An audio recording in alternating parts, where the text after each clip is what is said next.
সরকার না হোক, আমরা যে কোনো ভাবে মিঠাপুকুরে মাস্টারকে এমপি বানাবো ইনশাআল্লাহ।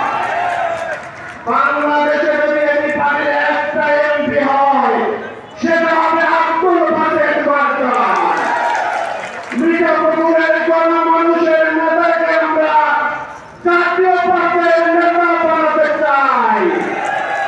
জাতীয় পর্যায়ের নেতা বানানোর জন্য আপনাদের মিঠাপুকুরবাসীকে আমরা অনুরোধ করব, মিঠাপুকুরের প্রতিটি পাড়ায় পাড়ায়, মহল্লায় মহল্লায়, গ্রামে গ্রামে এমপি পার্টির দুর্গ করে তুলতে হবে।